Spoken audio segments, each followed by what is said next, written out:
De volta com vocês e a partir dessa aula para trabalharmos com o módulo Direção Defensiva. Vamos ver? Muito bem.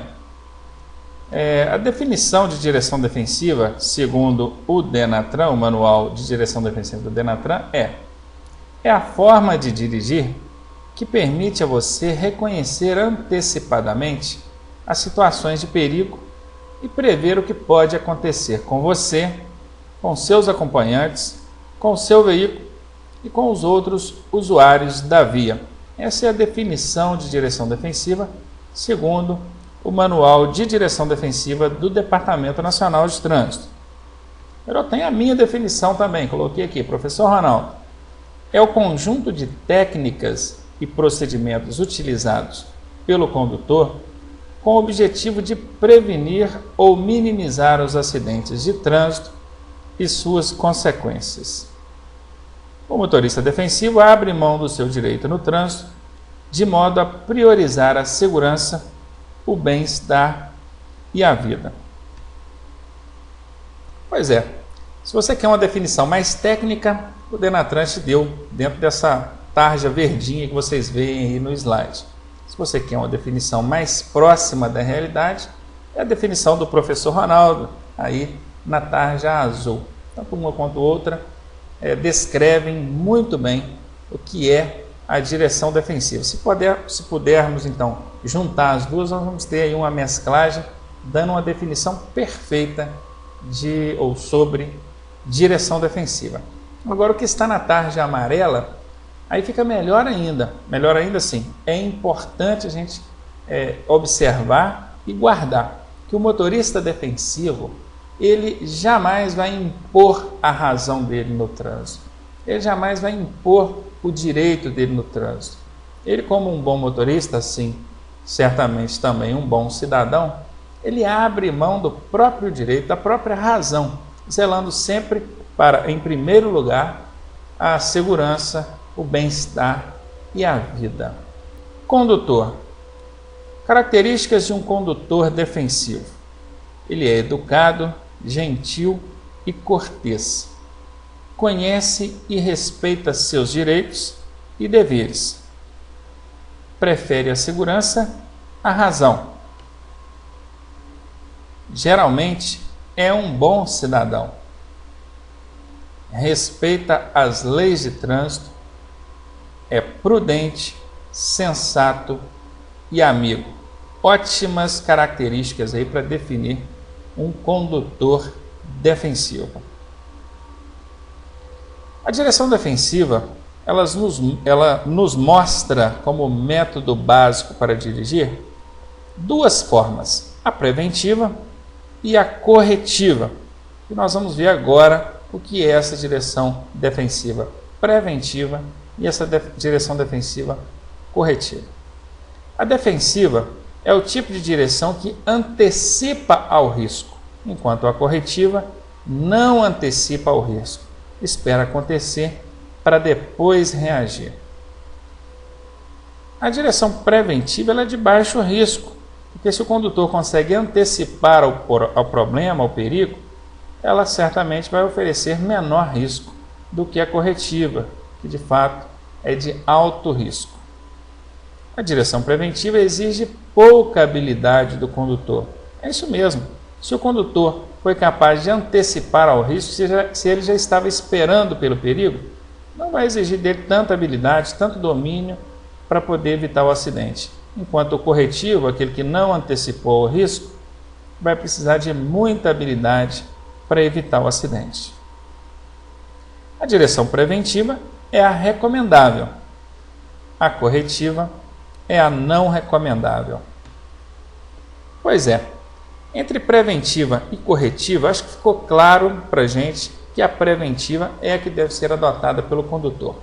Porém, prestem atenção, tanto a preventiva quanto a corretiva são métodos considerados dentro da direção defensiva. Vou dar um exemplo. Você está ali dirigindo o seu veículo, logo à frente tem um ônibus. Esse ônibus encosta e começa a desembarcar pessoas. O preventivo ele já antecipando a situação, ele prevê que alguém possa atravessar na frente dele, já diminui a velocidade e vem com a atenção redobrada. O corretivo não. Ele nem se atenta para a situação e continua dirigindo na mesma velocidade. O que vai acontecer? Se atravessar alguém na frente, o preventivo já estava esperando por aquilo. Então ele já estava com o pé no freio, já estava diminuindo a velocidade, já estava esperando pela situação, ele não vai tomar nenhum susto, ele não vai ser surpreendido, ele, o condutor preventivo, e vai conseguir evitar ali o acidente tranquilamente, porque ele já estava preparado para aquilo. O corretivo não, ele nem imaginava que aquilo pudesse acontecer. E do nada, de repente, ele vê aquele passageiro que desceu do ônibus atravessar na frente dele.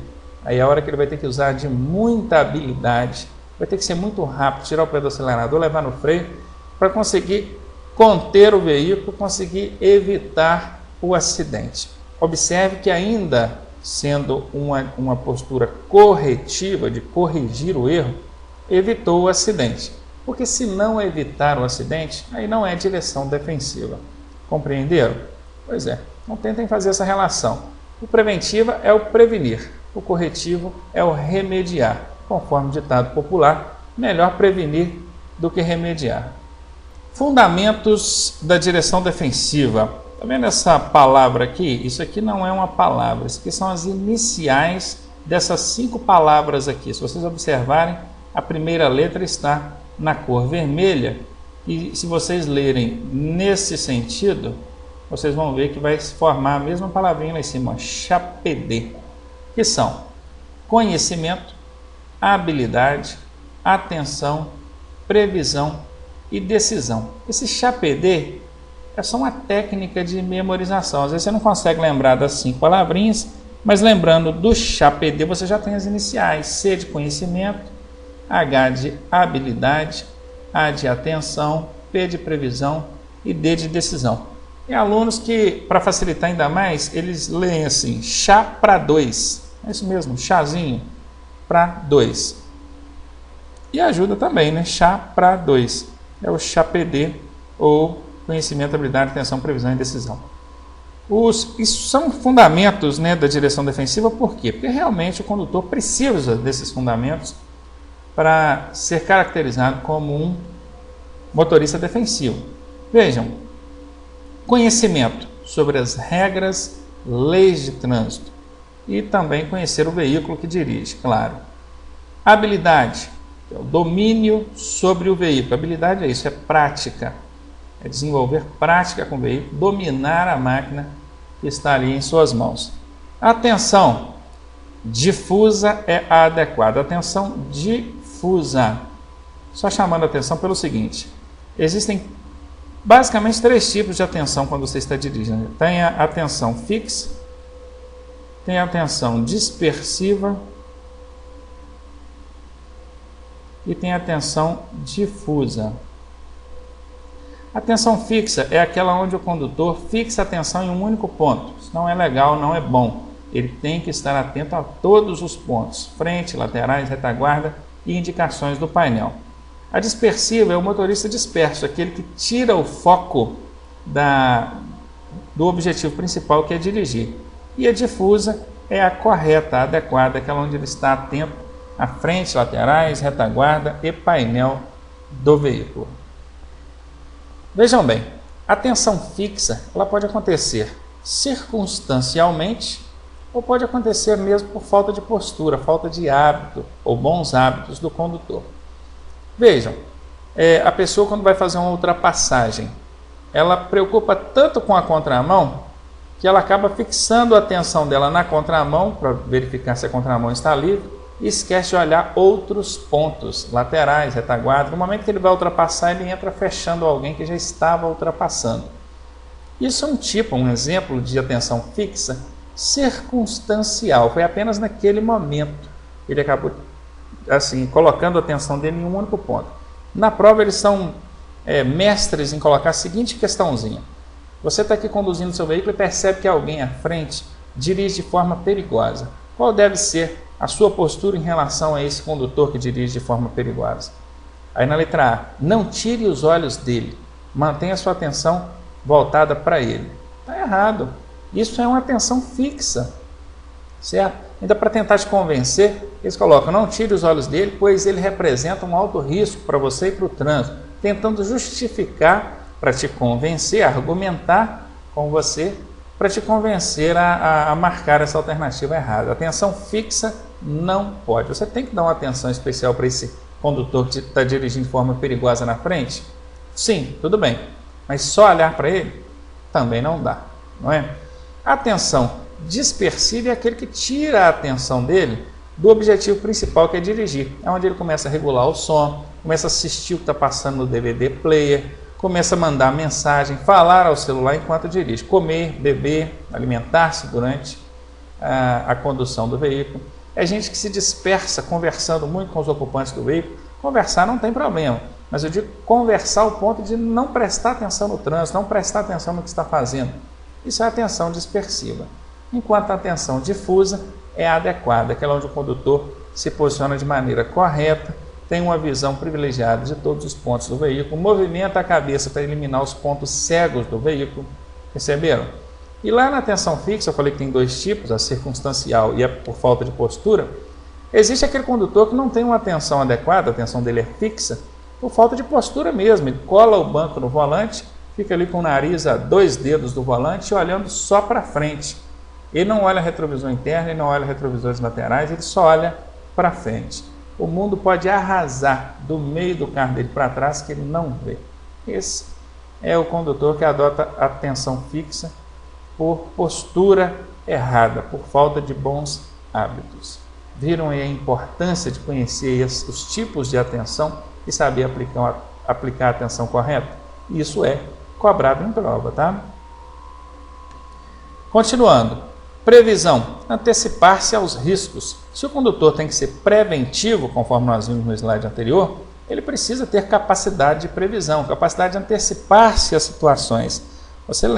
Vocês podem lembrar aí do que eu citei no exemplo lá do ônibus parado desembarcando passageiros. Pois é totalmente aplicável aqui dentro dessa característica, previsão. E decisão, o condutor precisa ter convicção ao agir. Vejam, quando eu falo decisão, é em vários sentidos, em vários momentos do trânsito. Vou dar um exemplo em questão de definição de preferência ali no cruzamento. Vejam, eu estou aproximando de um cruzamento e a preferência é minha, mas eu percebo que o outro condutor, desatento, vem numa velocidade razoavelmente alta e eu entendo que ele não vai parar. O que eu tenho que decidir?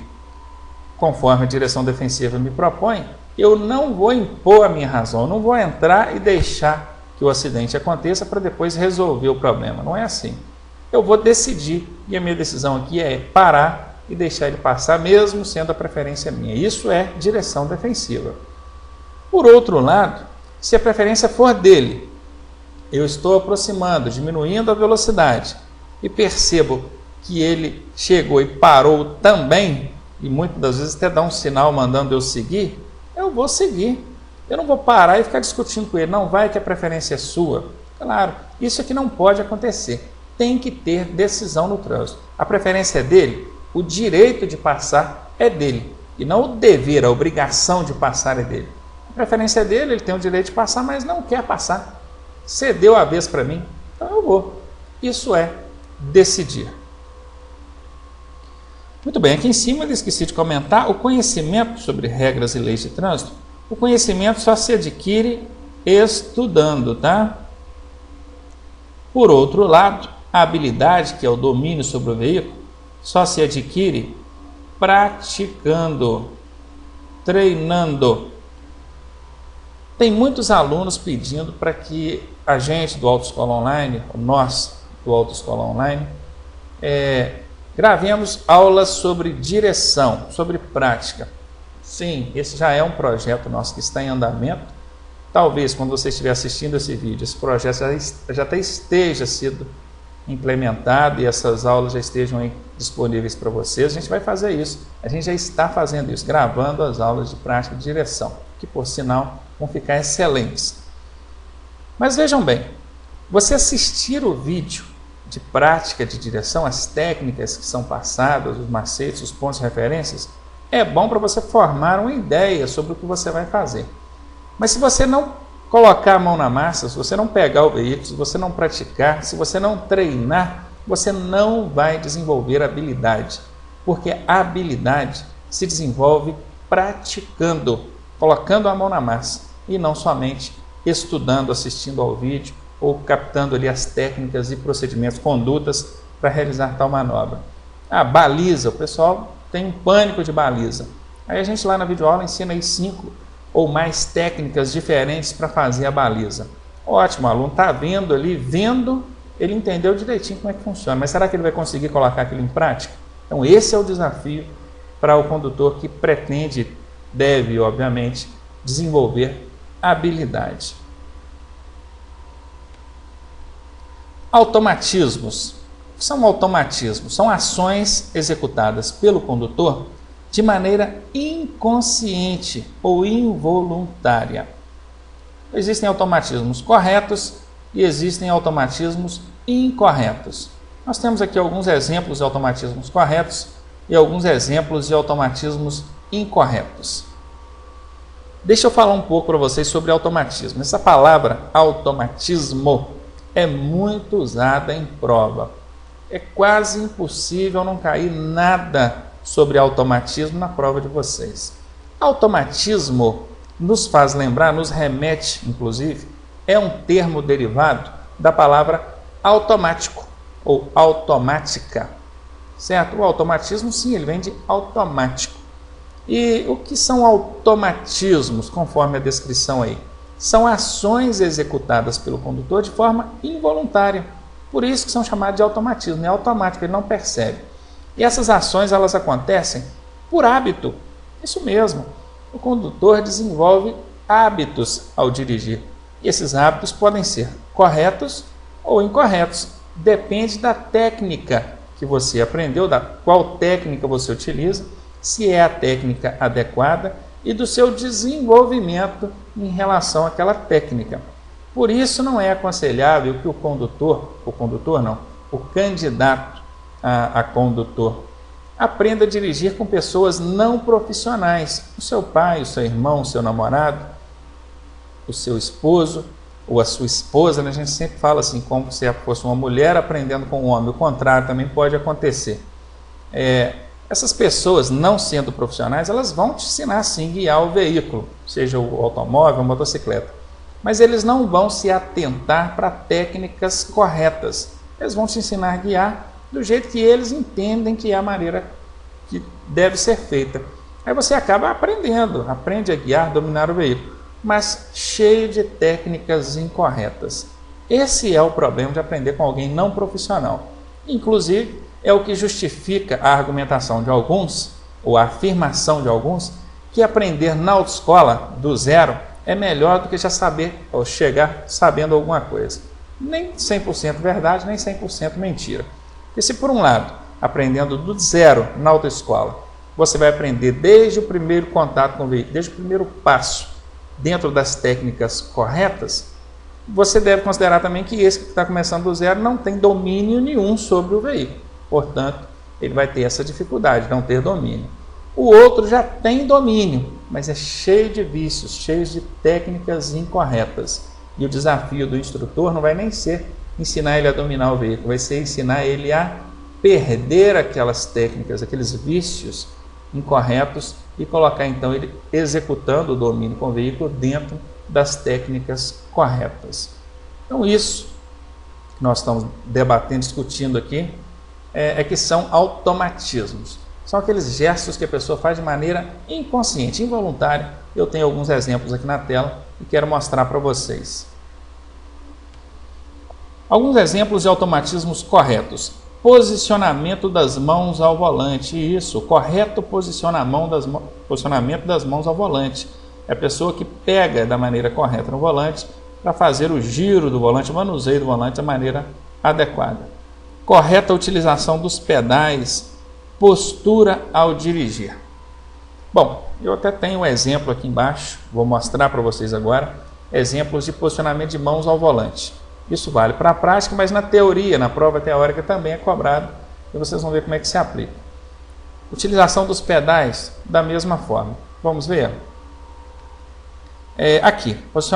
posicionamento das mãos.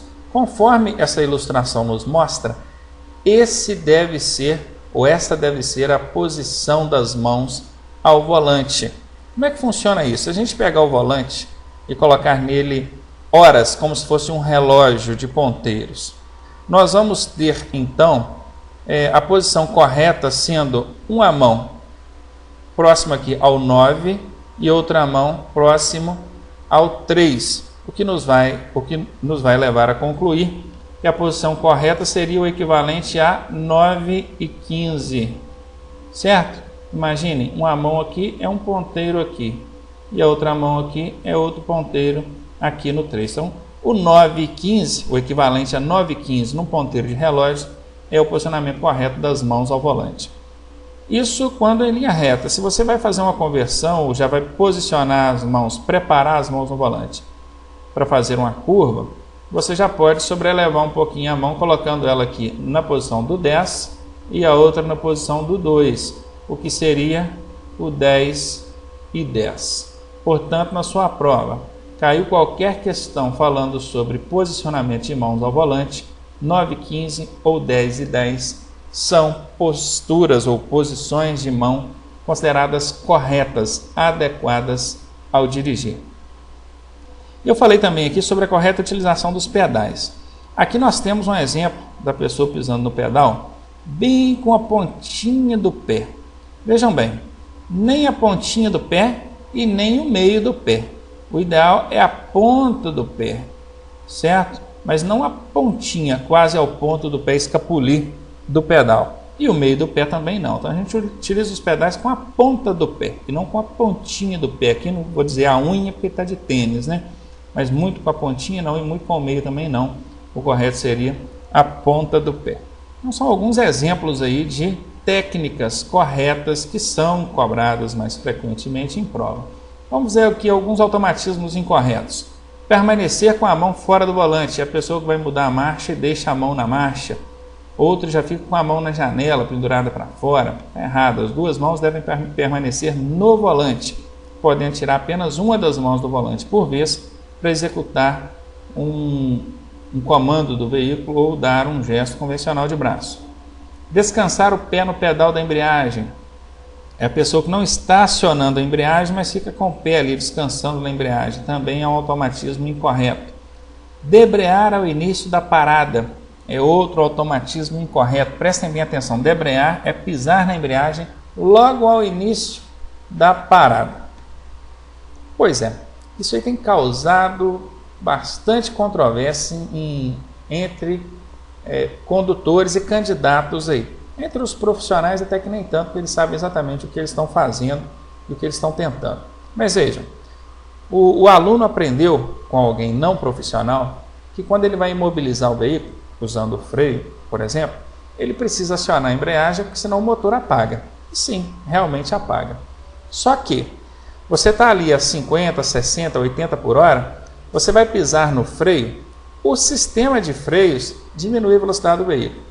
Mas você deve ir reduzindo as marchas, isso colocando e tirando o pé da embreagem, colocando e tirando. Pisou, reduziu para a quarta, tirou o pé da embreagem. Pisou de novo, reduziu para a terceira, tirou o pé da embreagem.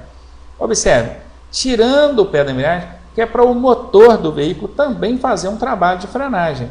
Agora imagine, se no início da parada você pisa no freio, já pisa na embreagem e deixa o pé na embreagem e não vem reduzindo as marchas, não vem trabalhando o controle do motor ali, você perde essa capacidade de freio motor. O motor do veículo não vai ajudar, não vai auxiliar o sistema de freios. Isso com um veículo pesado, cheio de bagagem e pessoas, em uma velocidade de 80 km a 100 km por hora, faz muita diferença. Quando você aciona a embreagem, o carro fica solto, totalmente solto, dependendo exclusivamente do freio. Isso vai desgastar demais o sistema de freio e vai comprometer a segurança e a estabilidade do veículo. Claro que dentro do perímetro urbano, em baixa velocidade, 40 por hora para menos, talvez isso não possa representar tanta diferença, a não ser que seja um veículo de grande porte, pesado, aí faz a diferença sim. Mas para automóveis, talvez, estou dizendo talvez, não faça tanta diferença. Mas a técnica correta diz que você deve acionar o freio deixar o carro usar o freio motor, que é a rotação, o giro do motor, para ajudar a auxiliar o sistema de freio na diminuição do veículo. E depois, um pouquinho antes do veículo imobilizar-se totalmente, aí você aciona a embreagem para evitar que o motor apague. Gente, isso está na relação de faltas lá do seu exame de direção. Se você usar a embreagem ao início da parada, é uma falta que vai te tomar pontos, vai te tirar pontos lá na hora do seu exame de direção. Peça o seu examinador ou peça o seu instrutor para te mostrar a planilha de faltas. Eu mesmo vou mostrar para vocês nos vídeos de aulas de direção, vocês vão ver a planilha e eu vou mostrar ali que acionar a embreagem ao início da parada é uma falta passível de perda de ponto na hora do exame e pode inclusive te reprovar. Portanto, usar a embreagem ao final da parada, não depois do veículo parar, porque senão a gente vai ter apagado o motor, mas um pouquinho antes do veículo imobilizar-se totalmente.